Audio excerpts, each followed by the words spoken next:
Hello students, I welcome you all to Learners Academy. This is my sixth video of MS Excel in which I will discuss editing group of Home tab. This is the last group of our Home tab. In the previous video, we have learnt about cell group. So let's start. Editing group. As you know, this is the last group of Home tab. It contains some important features of MS Excel like AutoSum, Fill, Clear, Sort and Filter, Find and Select. These all are very important commands of MS Excel. We will study each them in detail. The very first is AutoSum. Now, in the AutoSum tab, we have various further commands. This is a drop down menu of AutoSum. में बहुत सारी commands हमारे पास available हैं. First is the sum, second is average, third is count number, fourth one is maximum, fifth is minimum, and then we have more functions. In the more functions we have functions like if, sign. These kind of functions are available in more functions.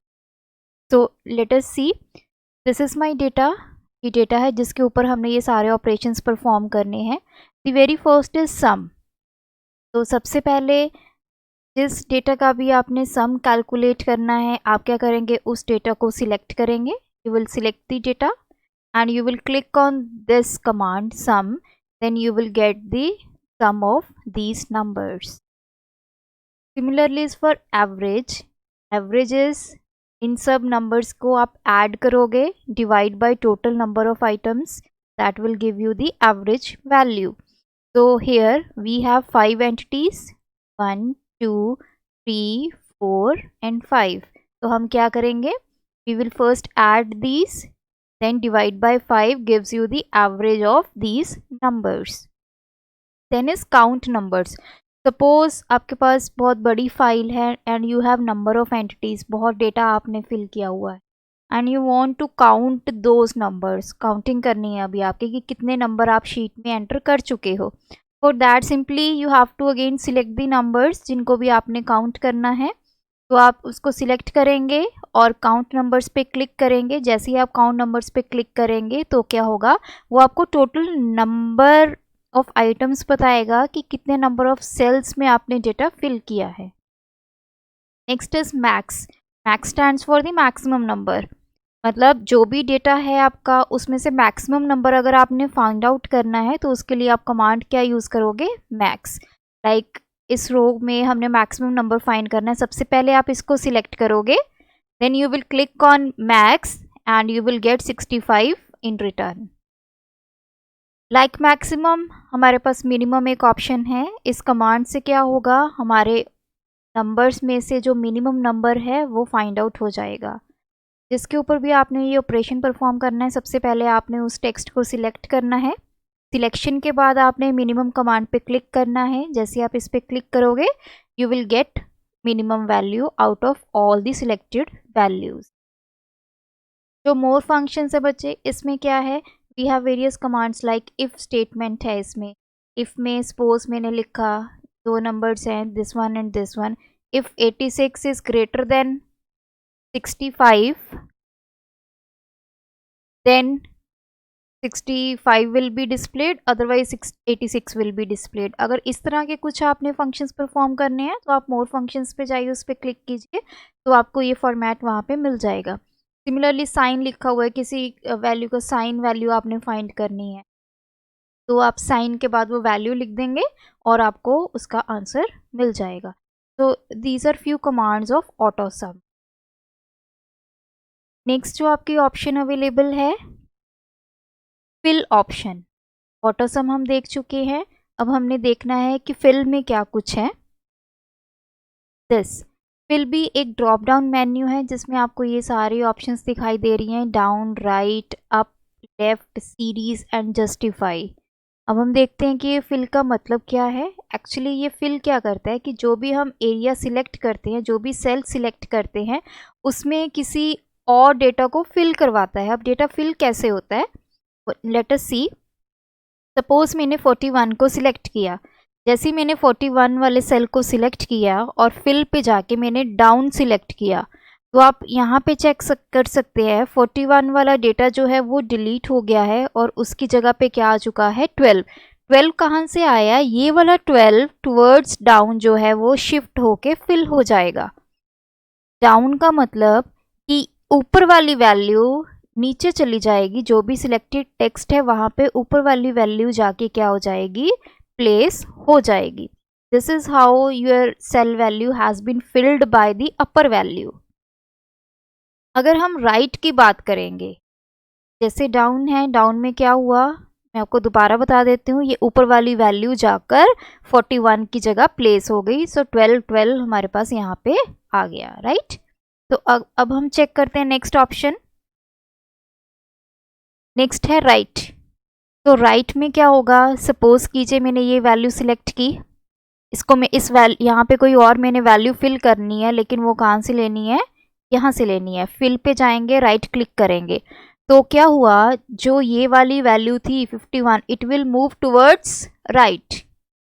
51 value उठ के right की तरफ चली गई और आपके यहाँ पे 12 की जगह क्या आ गया, 51।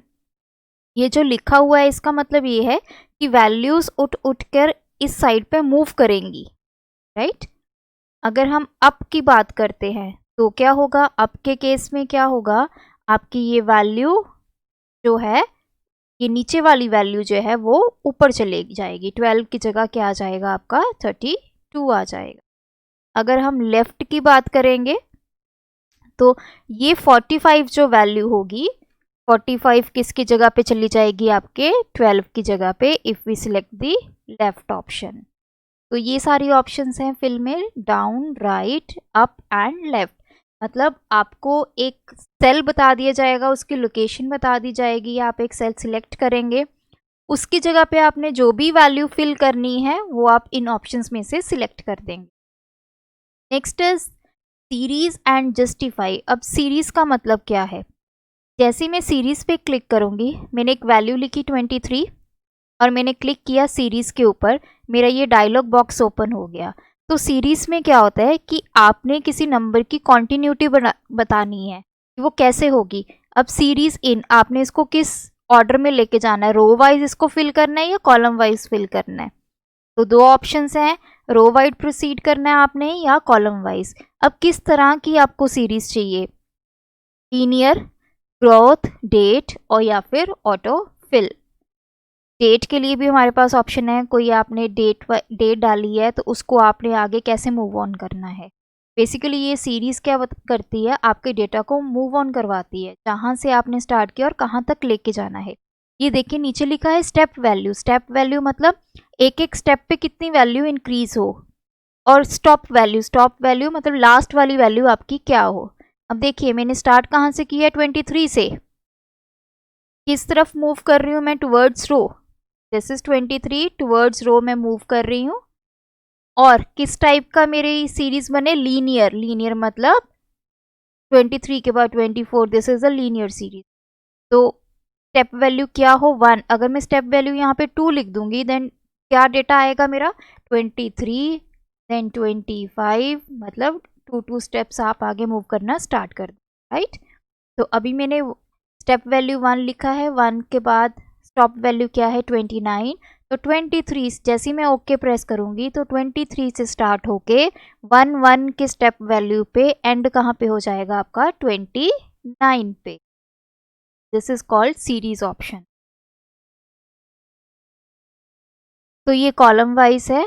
अब वो लास्ट में हमने देखा था दिस इज रो वाइज, अब हम देखेंगे कॉलम वाइज। सिमिलरली मैंने 23 लिखा, यहाँ पे मैंने सिलेक्ट किया सीरीज इन कॉलम, तो ये कॉलम वाइज आपकी सीरीज जो जनरेट होगी। टाइप सेम है, linear, step value is again 1, stop value is 26। तो इसका मतलब क्या है, 23 से स्टार्ट होंगे, एक एक करके हम स्टेप वाइज कहाँ तक जाएंगे, 26 तक जाएंगे, और हमने ये सीरीज किस में बनानी है, किसी कॉलम में क्रिएट करनी है। तो 23, 24, 25 एंड 26। नेक्स्ट है आपका ग्रोथ। ग्रोथ में क्या होता है, लाइक यहाँ पे मैंने 1 लिखा और ये 1 आपकी स्टेप वैल्यू है और स्टॉप वैल्यू क्या है, 26 है, तो ये लीनियरली आपका इंक्रीज कर रही है वैल्यू। ग्रोथ में होता है आपकी मल्टीपल वैल्यूज इंक्रीज करती है। सपोज कीजिए मैंने यहाँ पे लिखा 3, स्टेप वैल्यू मैंने लिखा 3 और लास्ट वैल्यू सपोज मैंने लिख दी 200। तो ग्रोथ के केस में देखिए अब क्या होगा, इनिशियल वैल्यू सपोज कीजिए मैंने 3 ले ली, step value is 3, 3 into 3 9, 9, then again 9 into, तो ये कैसे आपके इंक्रीज होगी, 9 इंटू 9 81, 81 इंटू 81, इस तरह ये वैल्यूज जो है वो इंक्रीज करेंगी अप टू ये वैल्यू कहाँ तक जाएगी, last value is 200। Next is to justify. Justify में क्या होगा, आप कुछ इस तरह से टेक्स्ट लिखते हो, आपने अलग अलग सेल्स में अपना टेक्स्ट लिखा, कोई डेटा एंटर करवाया, तो अभी वो क्या है आपके बहुत सारे नंबर ऑफ रोज को ऑक्यूपाई कर रहा है। तो जैसे ही आप जस्टिफाई पे क्लिक करेंगे ये सारा का सारा डेटा जो है वो एक रो में आ जाएगा और जस्टिफाई हो जाएगा।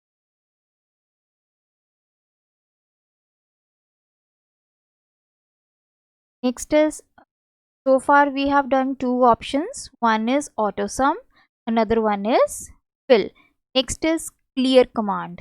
Now we will see clear command क्या करती है।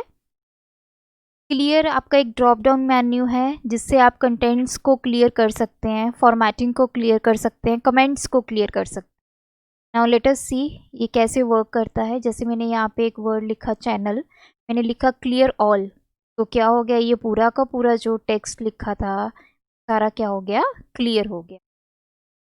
नेक्स्ट है आपका क्लियर फॉर्मेट्स। फॉर्मेट्स के केस में क्या होगा, जैसे मैंने लास्ट टाइम वीडियो में मैं आपको बताया था जब हमने फॉर्मेट ग्रुप रीड आउट किया, तो उस केस में क्या होता है, जैसे आपने परसेंटेज यूज़ किया, कोई आपने करेंसी के लिए सिंबल यूज़ किया, तो ये सारी फॉर्मेटिंग में आ जाता है। तो सपोज कीजिए मेरा ये डेटा है, मैंने यहाँ पे एक सिंबल यूज़ किया है, यहाँ पे आप देख सकते हैं करेंसी को डिनोट करता है। जैसे ही मैं इसको सिलेक्ट करके क्लियर फॉर्मेट करूँगी तो क्या होगा, ये जो सिंबल होगा वो क्या हो जाएगा, डिलीट हो जाएगा। तो क्लियर फॉर्मेट में क्या होगा, आपका टेक्स्ट डिलीट नहीं होगा, लेकिन जो आपने एक्स्ट्रा फॉर्मेटिंग की है, कोई वहाँ पे सिंबल इंसर्ट किया है, वो क्या हो जाएगा, क्लियर हो जाएगा। Next is clear content. Content and clear all is same, ये दोनों सेम कमांड्स हैं। क्लियर कंटेंट में भी क्या होगा, जो भी आपने डेटा लिखा होगा या कोई भी आपका फॉर्मेट होगा वो सारा का सारा क्या हो जाएगा, क्लियर हो जाएगा। Next is clear comment. This is to clear comments only. Suppose मेरा ये डेटा है तो मैंने इसके ऊपर एक कमेंट दिया हुआ है sum of numbers, this is my comment. Comment आप कैसे इंसर्ट कर सकते हैं, आप इस डेटा जहाँ पे भी आपने कमेंट इंसर्ट करना है वहाँ पे क्लिक कीजिए, राइट हैंड साइड आप क्लिक करेंगे तो वहाँ पे कमेंट इंसर्ट करने की आपको ऑप्शन मिल जाएगी। This how you can insert comment. तो अब आपको यहाँ पे ये कमेंट है, मैंने इसको क्लियर करना है, तो मैं इसको सिलेक्ट करूँगी।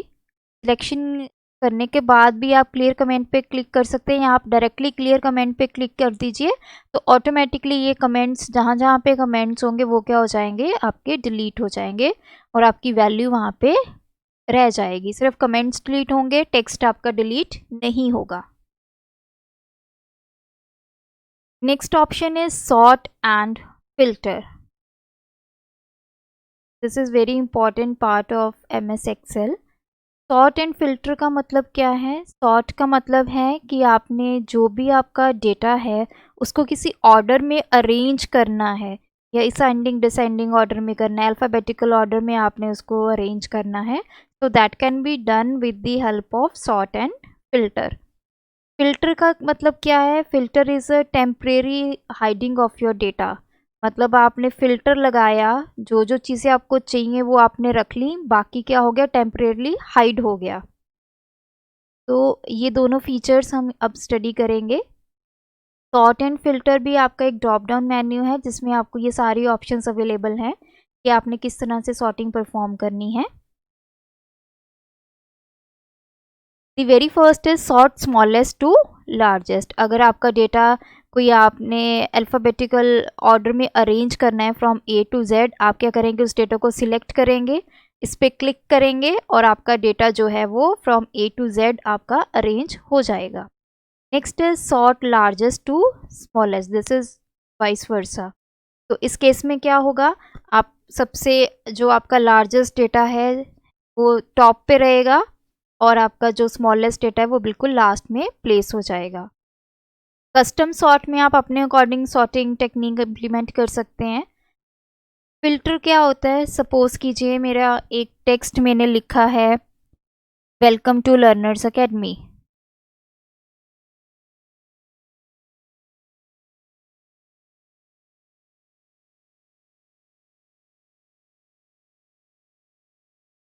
तो इस केस में क्या है, फिल्टर क्या करेगा, जैसे मैं इसको सिलेक्ट करके फिल्टर करूंगी वो फिल्टर मुझसे पूछेगा फिल्टर व्हाट, मतलब क्या क्या चीज़ें आपको शो करवानी है, वो आप टिक कर दीजिए, वो आपको शो हो जाएंगी। बाकी सारी जो एंटिटीज़ हैं वो क्या हो जाएंगी, हाइड हो जाएंगी। दोबारा से आपने उसको शो करवाना है तो दोबारा फिल्टर पे क्लिक करके वो सारी एंटिटीज़ आपकी दोबारा शो होनी स्टार्ट हो जाएंगी। Next the last option is find and select. जैसे हमने वर्ड में पढ़ा था फाइंड एंड रिप्लेस, तो ये भी उस काइंड का ही फीचर है आपका एक्सेल का। फाइंड, रिप्लेस, गो टू, ये सारे ऑप्शंस आपके अवेलेबल हैं। तो एक एक करके हम देखेंगे। फाइंड क्या होता है, सपोज कीजिए कि आपने बहुत टेक्स्ट लिख लिया, तो आपको लगता है कि कोई टेक्स्ट आपने फाइंड करना है, तो वैसे आप फाइंड करने लगेंगे तो it will be very time consuming process. तो उसके लिए हमारे पास ऑप्शन है कि आप फाइंड पे क्लिक कीजिए, अपना टेक्स्ट डालिए, तो एक्सेल आपको जहाँ पे वो वर्ड यूज़ हुआ होगा वो आपको वहाँ पे शो करवाएगा। तो लेट अस सी हाउ। सी, ये मेरा डेटा है, इस डेटा में के ऊपर हम फाइंड एंड सिलेक्ट ऑप्शन को यूज़ करेंगे। इस डेटा में देखिए मेरे पास एक वर्ड है फरारी, तो मैंने जैसे ही यहाँ पे फाइंड एंड रिप्लेस पे क्लिक किया तो फाइंड व्हाट, तो यहाँ आ गया फरारी। अगर मैं बोलूँगी फाइंड नेक्स्ट, तो वो नेक्स्ट अभी प्रेजेंटली आपका कर्सर यहाँ पे है, जब मैं यहाँ पे क्लिक करूँगी फाइंड नेक्स्ट वो यहाँ पे आ जाएगा। सिमिलरली नेक्स्ट करेंगे तो फिर यहाँ पे आ जाएगा। अगर मैं फाइंड ऑल पे क्लिक करूँगी तो आप नीचे देख सकते हैं इस प्रेजेंट शीट में 4 बार ये वर्ड यूज़ हुआ है और वो सारी डिटेल्स आपको यहाँ पे मिल चुकी हैं। ये है फाइंड, कि आप क्या ढूंढ रहे हैं अपने डॉक्यूमेंट। Next is replace. अब एक वर्ड है वो आपने या तो आप गलत लिख चुके हैं या फिर आपने उसको किसी और वर्ड के साथ चेंज करना है, तो आप फाइंड एंड रिप्लेस ऑप्शन का यूज़ कर सकते हैं। आपने क्या करना है, पहले तो फाइंड व्हाट, कौन सा वर्ड है जो आप ढूंढ रहे हो, रिप्लेस विद, किसके साथ उसको रिप्लेस करना है, चेंज करना है, तो आप वो लिखेंगे यहाँ पे इस डायलॉग बॉक्स में। You will write find what here and replace with here, then you will click find next। तो जहाँ पे वो वर्ड होगा यू कैन सी यहाँ पे ये वर्ड था और ये रिप्लेस हो गया है हमारा। तो रिप्लेस ऑल पे क्लिक करेंगे तो जितनी जगह भी ये वर्ड यूज़ हुआ होगा आपके पूरे के पूरी शीट में वो सारा क्या हो जाएगा, इस वर्ड के साथ रिप्लेस हो जाएगा। नेक्स्ट इज, अब हमने ये तो देख लिया find replace. Next is go to. Go to command क्या करती है, किसी एक पर्टिकुलर पोजीशन पे हमें लेके जाती है अपने डॉक्यूमेंट में। गो टू स्पेशल, ये सारे केसेस आपके गो टू स्पेशल के हैं, तो हम ये भी देखेंगे गो टू और गो टू स्पेशल है क्या। हाँ जी, जैसे ही आप गो टू पे क्लिक करेंगे या गो टू स्पेशल पे क्लिक करेंगे ये सारी ऑप्शंस आपके पास अवेलेबल हैं कि आप कहाँ जाना चाहते हैं।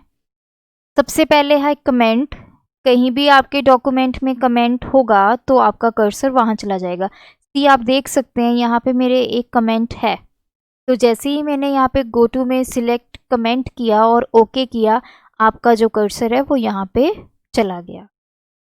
Next is constants. कॉन्स्टेंट्स में क्या है, जितने भी आपके डॉक्यूमेंट में कॉन्स्टेंट वैल्यूज़ होंगी वो सारी की सारी क्या हो जाएंगी, सिलेक्ट हो जाएंगी। नेक्स्ट इज फार्मूलाज, जहाँ पे फार्मूला इंप्लीमेंट होंगे वो सारे सेल सिलेक्ट हो जाएंगे। ब्लैंक, जहाँ पे भी आप जाना चाहते हैं आप यहाँ पे क्लिक कीजिए और आपका जो कर्सर है वो वहाँ पे प्लेस हो जाएगा। This is go to command और गो टू स्पेशल।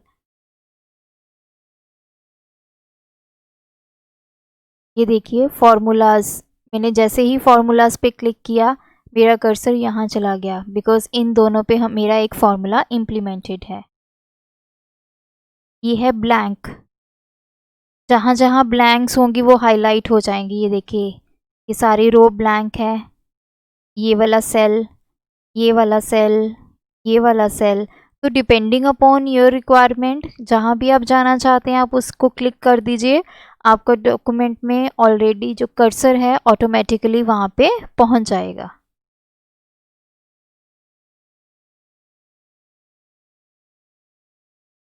तो ये सारी ऑप्शंस आपकी अवेलेबल हैं।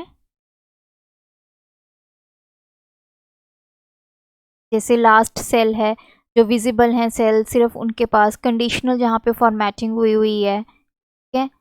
तो ये सारी की सारी ऑप्शंस आपको गो टू स्पेशल में मिलेंगी। आप किसी भी ऑप्शन पे क्लिक करके रिस्पेक्टिव सेल्स पे आप पहुंच सकते हैं।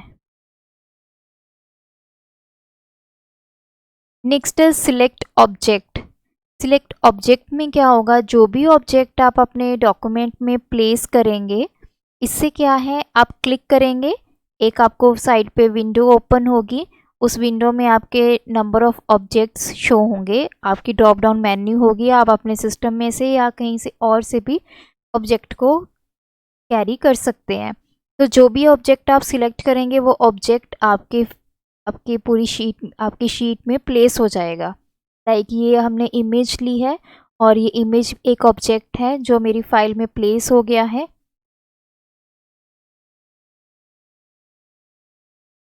तो जैसे ही मैं यहाँ पे सिलेक्शन पेन करूँगी तो क्या होगा, आपका ये सारे के सारे जितने भी ऑब्जेक्ट्स हैं, ये देखिए एक ये ऑब्जेक्ट है मेरे पास पिक्चर 1, तो सारे ऑब्जेक्ट्स आपके शो होंगे। तो उन ऑब्जेक्ट्स को आपने क्या करना है, या तो आप कमेंट है जैसे और एक पिक्चर है, उनको शो भी करवा सकते हैं और उनको हाइड भी करवा सकते हैं। अगर आपने ऑब्जेक्ट यहाँ पे प्लेस कर दिया तो आपके पूरे डॉक्यूमेंट में जो एडिटिंग है वो नहीं हो पाएगी। जो एडिटिंग वाला मोड था वो आपका ऑफ हो जाएगा। और ये जो सिलेक्शन पेन है ये क्या करता है, आपकी जो विजिबिलिटी है ऑब्जेक्ट्स की वो शो करवाता है। अगर आपने किसी ऑब्जेक्ट को विजिबल करना है या अपने डॉक्यूमेंट में विजिबल नहीं करना है, डिपेंडिंग अपॉन यू, उसके अकॉर्डिंग आप उसकी विजिबिलिटी को चेंज यहाँ पे कर सकते हो, या तो आप शो करवाओगे या आप हाइड करवा दोगे। तो that's all for the day. I hope अब आपको होम टैब क्लियर हो गया होगा। Thank you so much.